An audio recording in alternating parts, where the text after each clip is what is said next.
Hello everyone, welcome to another exciting episode of Dayspring Discussions. I'm your host, Sean McGahee. In this show, we talk about movies, TV, sci-fi, fantasy, comic books. If you geek out about it, we're going to talk about it. You can listen to Dayspring Discussions on iTunes, YouTube, Podomatic, and Patreon. And while you're there, go ahead and subscribe, like, comment, rate, review, whatever you got to do, guys. And then head on over to the Facebook group, Twitter account, or dayspringdiscussions@gmail.com and join in the discussion, guys. Hello, everyone. It is a great Thursday here in Austin, Texas. The sun decided to come out today. That's right. Yesterday, it was a little muggy and dreary all day, but the sun has decided to come out today, dry everything out.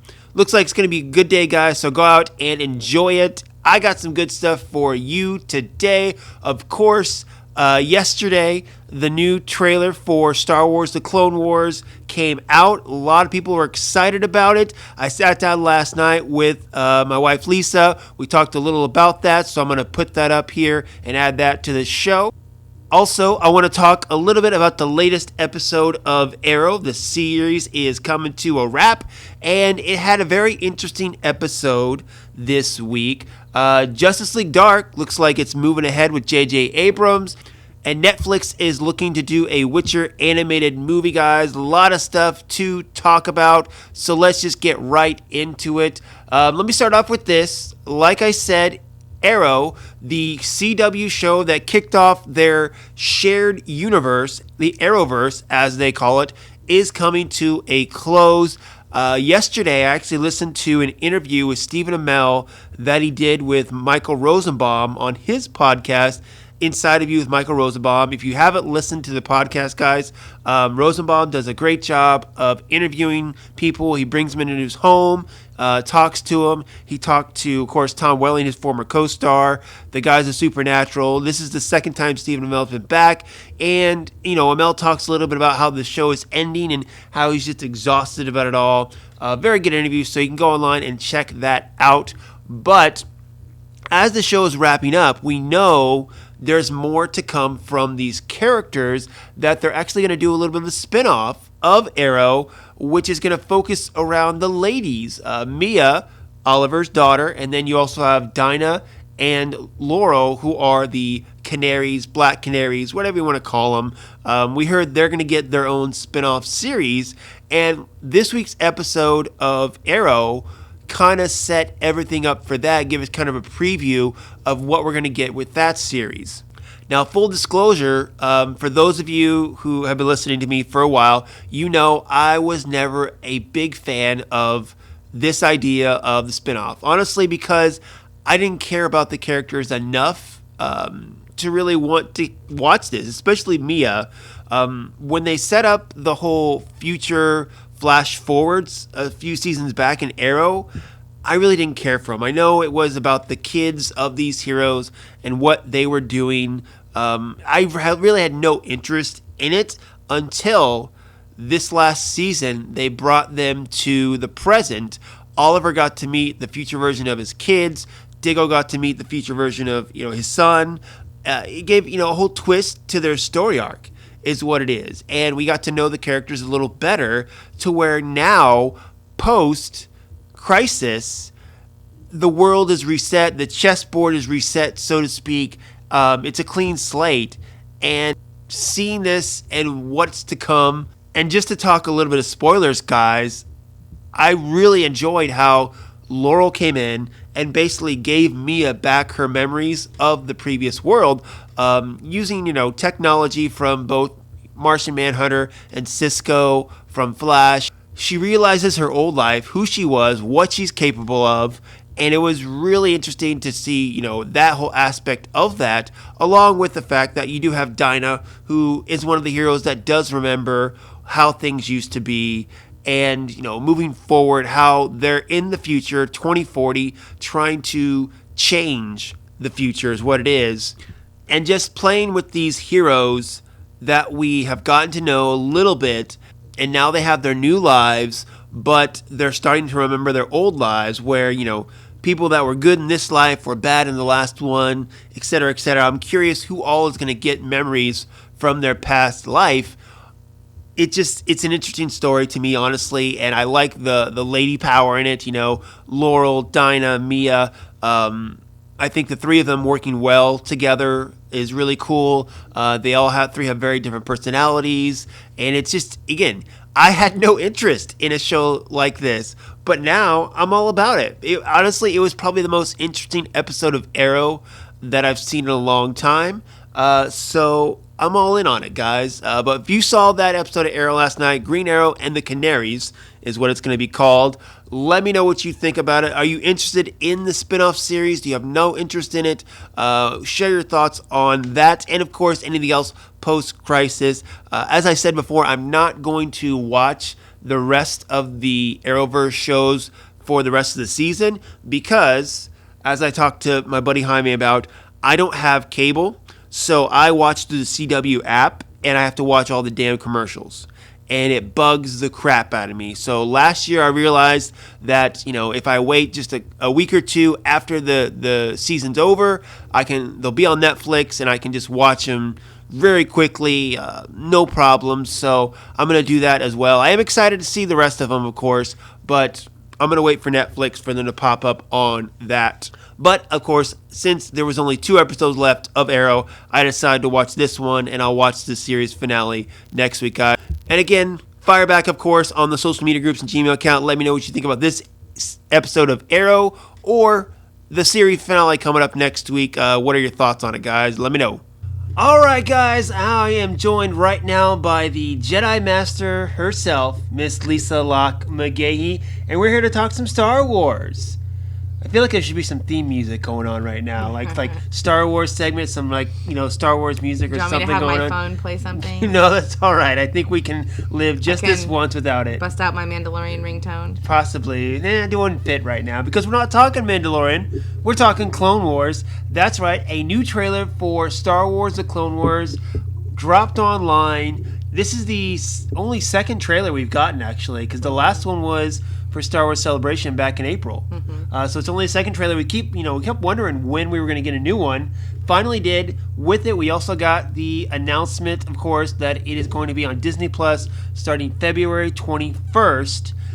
I still say it's weekly episodes. Do you think it's weekly? I don't know. They haven't said, have they? They really didn't say it. Just says streaming in February. But not only has Disney Plus been doing weekly episodes of all their original series, but Mandalorian was weekly, and again, I think it keeps the hype up. But one thing we are sure of is that Clone Wars is on its way, and a lot of people are excited about it from what I've seen online, of course.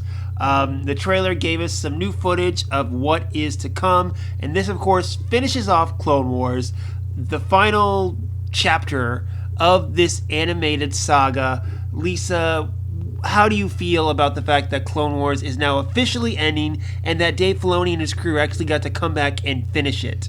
I mean, I think it's awesome. I can't even imagine for a storyteller like, Dave Filoni to have his show ended before the story was complete. I feel like that must have been incredibly difficult. When you have an end game in sight and then to be told that you can't finish it. Right. So, and especially since from with the trailers, from the panel at Celebration and from this trailer, I mean, it looks like this last season of Clone Wars it looks like it's going to heavily focus on Ahsoka. Yeah. And for that being his baby, his character, his story arc, I mean, the Clone Wars, it really is her story. Yeah. And, I mean, I think that he must be, super excited to see this come to fruition. And I obviously, as a huge Ahsoka fan. As an Ahsoka fan, you're excited about it, and as a Maul fan, I'm crazy excited for this. Yeah, I mean, definitely. Obviously, the big thing we're going to get in all of this is the Siege of Mandalore, or, what we were told that Filoni has been teasing about how he wanted to end the series. About just before episode 3, you have Maul, Ahsoka, Obi-Wan, Anakin, everyone on Mandalore, and Obi-Wan and Anakin go off to save the Chancellor. At least that's what we were told. Whether stuff changes between now and then, I don't know, but from the looks of it, it looks like it is going to come down to Mandalore. Now, there's think 12, 13 episodes in this final season. So how much of that will be Mandalore, I don't know. Because, like I said, the main things I think is going to be about Ahsoka. But, she's, from what we get from the trailers, she's in the lower levels of Coruscant. Looks like, she's causing trouble or whatever. And then Bo-Katan comes, picks her up, and gives her that, what of a call to action, you would say, to get her to Mandalore. One thing This is all theoretical. This is all theoretical, of course. And this, again, just speculating as well, is when last we left Mandalore, Obi-Wan was escaping and, vowed that he would return. But remember, the reason he went to Mandalore to begin with by himself is because Mandalore was still neutral. The Jedi or the Republic couldn't go and take out Maul and what he was doing in Mandalore because they were still neutral. They couldn't go there. So that's why Obi-Wan went by himself. So sticking with that, theorizing, of course, myself, the reason Bo-Katan comes and maybe seeks out Ahsoka is because she's no longer with the Jedi, but still has those Jedi skills to possibly help her out. That's just a theory of mine for that. I don't know. Maybe she just remembers her from the past, or maybe Obi-Wan had mentioned said her. Something and mentioned her. That's what I was saying. Maybe, Bo-Katan comes to Obi-Wan and be like, we hey, need your help. We need your help. But... I can't help you, but I know someone who can. Yeah. Possibly. With that. I think that probably is. Obviously, Mandalore plays some part in this. They show Bo-Katan in the trailer. Yeah. So, I think it's fairly obvious there's some kind of alliance between her and Ahsoka. But, if Ahsoka's getting clone troopers, there must be... The 501st. Right. There must be some kind of crossover with the war. For some reason, Obi-Wan and Anakin get to take troops to Mandalore at some point. Right. So, but we don't know if Obi-Wan and Anakin are there. Yeah, we just, I'm just assuming because, we have the shot from the first trailer where Anakin and Ahsoka are standing in the doorway and you see all the troops as he's handing the troops off to her. To her, right. That doesn't mean that he and Obi-Wan go to Mandalore. It means Ahsoka and her clone troopers go. True. Basically he's giving her those clone troopers. Uh-huh. So that doesn't necessarily mean that he and Obi-Wan are involved at all. Yeah, that's true. Again, it's just speculation at this point. Speaking of while we're on Clone Troopers, talking, in regards to this trailer, one of the parts I liked about it was the part where Rex was talking about how the Clone Troopers are, torn. They hate the war, but they wouldn't be here. They wouldn't be here if it wasn't for it. So I like that line. Again, the whole point of this show, or one of the best things about it, is giving those clone troopers personalities, giving them thoughts. They're not just random robots or droids. That sets them apart from, say, the separatist minions. Along with that, that was the one line in the trailer that really stuck out to me, was when Rex said that about the clone troopers, how they hate the war. But he's right. Obviously without it, they wouldn't be here. So we just watched the trailer. Any other things that stand out before I go through a couple things for you? I really love, obviously, I love Ahsoka's new outfit. I know this is super stupid. Yeah. But I love how they aged her to where she looks more like a woman now. Because when we last saw her, she looked more like a child still. There was a picture on Twitter, and I've got it on my phone, where someone put this new poster next to the original Clone Wars movie poster, and just, how older, not only she looks, but of course, they aged up Anakin, his hair's getting longer, and Obi-Wan looks a little bit different too, and just, going from the beginning to the end and how they've changed. Right. Yeah, so I think that I like, I love this, that it's going to be this arc for Ahsoka, but I also, with Maul, I love that he's the one that's talking over most of the trailer, because, he really is the main villain in this, but... what my question about the poster, I know we're looking at the poster right now. What is this? Who is this armored thing down here? Are those Mandalorians? The guys on the left below Maul? Yeah. Those are the guys they teased about, the special trooper team, Alpha Trooper, whatever. They were in the first trailer. They were the more rugged and rough trooper squad. They were in the first trailer. They were in the previews we saw at Celebration, stuff like that. So they'll probably they'll have their own storyline, maybe 1 or 2 episodes along with that too. But yeah, like I said, I mean, the main thing of this one is going to be Mandalore and Maul, and that's really what they're teasing. They're teasing a showdown between not Obi-Wan and Maul, which I would still love to have seen, but Ahsoka and Maul, because Ahsoka is the one that comes and helps out Mandalore allegedly. She's the one that takes out. But the thing about this too is, we know neither of them, kill the other, so to speak. We know how it ends. It's just we how know we get that there. Anakin, Obi-Wan, Ahsoka, and Maul all make it out of this. Yes, we know and Rex makes it out, and Bo-Katan makes it out. We know who all survives with it. It's just the journey to get there. That's the interesting part. And again, I'm excited. Again, Maul being my favorite Star Wars villain because of Clone Wars, because of Rebels. I love what Whitworth does with the voice, and I love that they said that Ray Park, who originally played Darth Maul in The Phantom Menace, is doing the motion capture for the fight sequences, which makes me think, who's doing it for Ahsoka then, I wonder? Maybe probably just some stunt double or, stunt woman or whatever. But again, that's going to be an awesome behind the scenes thing. That'd be really cool. Like, if they put that up after you see the episode where they fight and they put a behind the scenes thing up on Disney Plus, that'd be really cool. The other thing from the trailer that stood out to me was the scene with Padme pregnant, talking to Anakin. Yes. Yes. So obviously, okay, because you know what? I've seen this online too, where people are freaking out because they feel like it goes against canon, where, at the beginning of Revenge of the Sith, Padme tells Anakin she's pregnant, and that's when Anakin learns, whereas people are seeing this and be like, oh, she has a baby bump. He finds out. That's not right. How do we know timeline-wise that this doesn't fall after that point? Well, exactly. I'm just like, it's one of those things, okay? Like, here's what I thought about when I heard people talking about it, okay? Is back when Attack of the Clones came out, or the trailer for Attack of the Clones came out, my dumbass 18-year-old self saw in the trailer where Obi-Wan and Anakin were running to face off against Dooku, and Anakin had a green lightsaber, and I was a dumbass who's flipping out like, oh no, that's wrong. Anakin's supposed to have a blue lightsaber that, Luke gets it, whatever. And then I saw the movie and saw it in context. So it's one of those things. This is just a picture in the trailer. We don't know the context. Well, the other thing is, everybody just thinks that the Siege of Mandalore is what this is going to be about.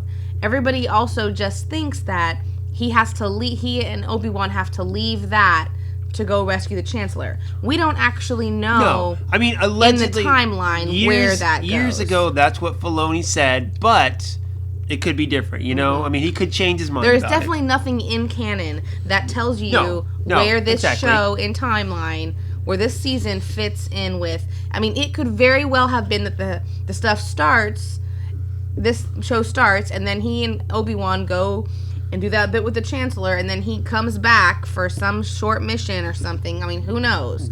No, that's an interesting one. If it takes place in between episode 3, you're saying? Like during it? That'd be weird. I don't think that's going to happen, especially in episode 3, since she's like way pregnant in episode 3. She's not way pregnant the whole time. Yeah. You think that she just tells him and then like a month later has a baby? I mean, he's been gone for a while, and she's pretty big during, episode 3. Right, but not from necessarily that first moment. We don't know what necessarily what the timeline is in that movie either. True, but when he first sees her, she's in a freaking moo-moo. We have no idea because she's trying to hide how pregnant she is. She's just trying to hide that. But then pregnant. the next scene where they're in her apartment, you can see how big she is. But we don't know how much time has elapsed. Either way, but yes, people are freaking out about this because they think it rectifies, events in episode 3. Retcons, yes, exactly. My vocabulary is stunning. It doesn't rectify it, retcons. Moving on with something else. Yes, they were afraid. Except theoretically. Theoretically, it retcons. We don't know. We don't know context, is all I'm saying. Yes. We don't know context, so that's all I'm saying. Okay, so anything else that, from the trailer kind of stood out to you? I mean, it was a lot of big moments, stuff that we'd seen before. In it, of course, Maul is talking about, the fall of a Jedi, the fall of the Republic, whether he's seeing visions or just, talking a big game about how he's going to take him down. We don't know. I imagine it's probably some combination. Some combination of both along with that. But yeah, I mean, we did see... There was that one shot of Anakin in his mean face, too, where he's about to cut some people down. Again, bunch of stuff. We don't know a lot of context. All we know, Clone Wars coming back, looks super cool, super psyched about it. Yes. And one thing I was thinking as well throughout the day was, remember when Clone Wars started? It was George Lucas. George Lucas recruited Dave Filoni. They worked on it together. And now we have the end of Clone Wars, or pretty much the end of George Lucas telling Star Wars stories. Mm-hmm. This is the cap off of the creator in his last, Star Wars stories too. So I felt very poetic about that too. Okay. That's what I felt like. But yes, anything else you want to add before we say adieu? No, I'm crazy just super excited. psyched for it. I can't even. It's gonna be, as much as I really want it to be weekly, because I really did like with The Mandalorian how that is. Mm-hmm. You know how I like to binge watch stuff, and so this is gonna be real hard for me. Real hard. Although I'm telling you, at the next celebration, I need to have one of those helmets. One of those orange helmets? One of those orange helmets. I need one. Fair enough, too. That's perfectly fine. So, all right, guys, we'll fire back. Let us know what you think about the new trailer for Clone Wars, the final season. Did you like it? What did you point out? Where do you stand on the Padme pregnancy controversy? Fire back. Let us know.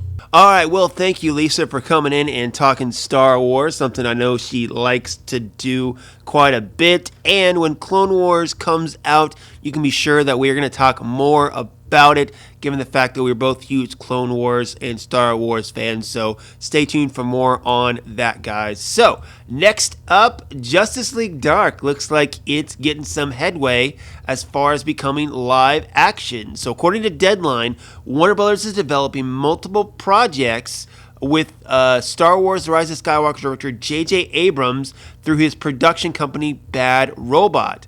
Now, the Justice League Dark property is being considered for both film and television uses. Not quite sure which one. There's a development team in place that's going to take a look at it, see which way to go with it, and kind of move on from there. But J.J. Abrams' production team is involved in the development. Doesn't mean J.J. Abrams is going to, direct Justice League Dark or anything like that, but at least means he's going to be there in a producer capacity, at least in some way, since it is his production company. For those of you not familiar, Justice League Dark is a group of supernatural heroes fighting magical and demonic threats in the DC universe. The team's roster was kind of redone back in 2011 with Constantine, Swamp Thing, Deadman, Zatanna, Madame Xanadu, and a few others in there as well. You did have the animated movie set in the DC animated movie shared universe back in 2017, which was actually pretty decent, actually. I enjoyed it. If you're interested in the characters, I say go check that out. I think you'll like it. Now, there have been rumblings the last couple years about a Justice League Dark movie possibly coming out. At one point, Guillermo del Toro was set to direct, and then you had Doug Liman on there set to direct as well. Both have dropped out, so the project is kind of faded away at this point. But this is one of those properties. While I know the comics, I know the characters, I don't read them on a regular basis, but every once in a while I'll check up on Justice League Dark, and I think it would make a really cool property to do something with. These characters are really great. Constantine, Deadman, Swamp Thing, especially since Swamp Thing, the TV series kind of fizzled out on DC Universe Online. This is something that could, be involved in, but not be centered around. Again, Constantine had a show that was canceled on NBC. He's back on Legends tomorrow now. Whether this could be some kind of spin-off, I don't know. Maybe its own separate thing, given the fact that I don't think Bad Robot is keen on, sharing characters with the Arrowverse, perhaps. We'll see, guys. But in any event, the story is that it's in development. Now that Bad Robot, a guy like J.J. Abrams, has an interest in the property, we can see possibly some movement on this. I think a film series would do really good. I could also see an online TV series going, perhaps on HBO Max with a little bit of budget to it. I think that would be really cool. But fire back, of course. Let me know what you think on the social media groups and Gmail account. And Justice League Dark, hopefully it's coming our way, guys. Now, another thing that is coming our way is an animated Witcher movie from Netflix, of course. So according to sources, it looks like Netflix is not only in the works of a season 2 of their series, but they're in works of an animated movie, Witcher Nightmare of the Wolf, that will come out, not sure when, but they definitely want to take advantage of the Witcher hype that they got. They are reporting that the first season of The Witcher was probably their most successful original series to date, according to views and people who are talking about it. Sure, Stranger Things was, a good hype, but they said just as far as season 1's, The Witcher has been better. So the thing that really gets me about this project, because I watched The Witcher, and I think it's okay, but I didn't think it was great. There's a couple episodes, episode 4 and episode 5, that I really enjoyed of The Witcher. But the rest of it was kind of like, whatever. Henry Cavill, I thought, did a great job. I enjoyed his performance in it. But as a whole, I'm still not quite sure if I want to watch season 2. I'll wait for maybe a trailer, maybe see what they want to do with it, whether I want to continue in this world. I'm not quite sure at this point. But with this animated movie, the thing that has got me interested is it's the people that made the series Voltron Legendary Defender. And I love that series. I've talked about this series multiple times on this show. I was a fan of it. It looks like we're getting the same animation team, same showrunner, all that stuff. So that is why I'm excited for it. You get this team that is behind it, that can tell a great story, that got me hooked for several seasons on Voltron Legendary Defender. Give me something like that with The Witcher. I mean, honestly, if this animated movie turns out great, I think I would much rather see The Witcher in an animated sense rather than live action. The more I think about it, I'm not trying to get ahead of myself a little bit here, but again, I love Voltron Legendary Defender and what that team did. So if they can, pull off some of that great storytelling with Witcher Nightmare of the Wolf, I'm all for it. I'm totally excited for it. Not quite sure exactly when it's going to come out. They said the second season of The Witcher is going to come out in 2021. Who knows? I bet this animated film will probably come out around the same time, if not a little bit beforehand, but we'll wait and see about that, guys. But let me know what you think, of course, about the Witcher animated movie that is coming out through Netflix. How'd you feel about season 1 of The Witcher? I don't think I really talked about it too much on the show, just briefly, because I thought it was okay, but it wasn't anything I really hated or really loved, so I didn't share too much about it. But fire back, let me know what you think about this or the live action series, guys, or what you thought of Voltron Legendary Defender, because I loved it. Okay, and the last and brief story that I want to talk about real quick. It looks like Seth Rogen and his producing partner are bringing another series to Amazon. They're most famously known for The Boys, that's on Amazon, and of course Preacher, that's on AMC. Well, now they're bringing Fear Agent to Amazon. So according to sources, the 2005 comic that started out on Image Comics and then switched over to Dark Horse, there was a bit of a bidding war between it. Actually, it looks like the Peacock Network and TNT and HBO Max were all interested, but Amazon ultimately won the bid. Now, Fear Agent is a sci-fi comic by Rick Remender and Tony Moore, and it focuses on Heath Hudson, a hard-drinking, reluctant hero and a member of the Fear Agents. So according to The Hollywood Reporter, Rogen is teaming up with Shazam director David F. Sandberg to work on this series, while Remender and Moore are executive producing alongside Rogen and his producing partners Evan Goldberg and James Weaver. So, Fear Agent, to be honest, I've never read it. But also, it's funny because just yesterday, I was at the Austin Public Library, looking for some new stuff to pick out and read. And as I've said before on the show, mainly I stick with DC and Marvel. I'm not going to lie, I'm not one of the types that strays too far from my superhero material. Every once in a while, I'll pick up something that is non-superhero-esque, to be honest. And sometimes I like it, sometimes I don't. Fear Agent, though, is one of those books that has been on my radar for a while, kind of like Scalped or Saga. Yes, I haven't read Saga. These are ones that I've looked at, I've heard about, and I want to read, but then every time I say get it from the library or, I rent it digitally, I never get around to reading it. And yesterday I looked and I saw it, and I almost grabbed it, actually, from the Austin Public Library and didn't. And then I come home and I see this story. So I think it's kind of a sign that I need to sit down and read it. The story itself, looks like something I would read. Hard drinking, reluctant space hero. I mean, that's kind of right up my alley right there. So I'm all about that. So I'll have to check it out. So as of right now, I don't have a lot of feelings in regards to, the story and what it could be. But, with Rogan and his producing team, The Boys was great. The Preacher, I wasn't a fan of, but I get the appeal of it. I never really liked the Preacher comic book either. Don't hate me for that. But The Boys, very interesting. I can't wait for season 2 of that. Shazam director Sandberg coming in. That should be interesting. But either way, it's a project that has my interest and definitely now has me going back and being like, okay, I need to sit down and I actually need to read Fear Agent. I get it. I'll see what I can do, and go from there, guys. So if you've read Fear Agent, let me know what you think, because like I said, it's one of those things that's been on my radar for a while, but I never got around to actually reading it. Now I think I will, just to see what we might have in store for us for the series.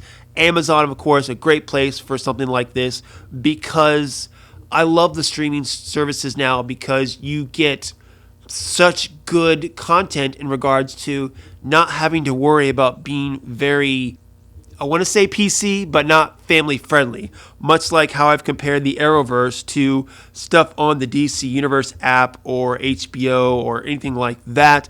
You can be, I guess, kind of more real when it comes to living in these worlds that are full of, violence and stuff that is a little more risque than what would appear on, say, NBC, ABC, along those lines. So I'm excited. It's coming to Amazon. I don't watch enough Amazon series. There's several Amazon series that I need to check out.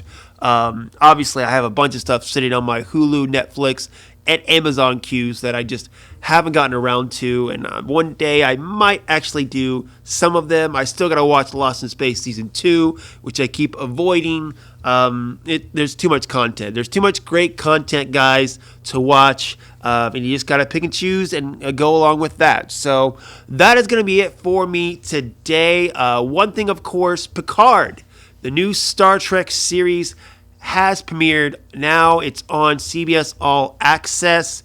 I'm going to watch it tonight.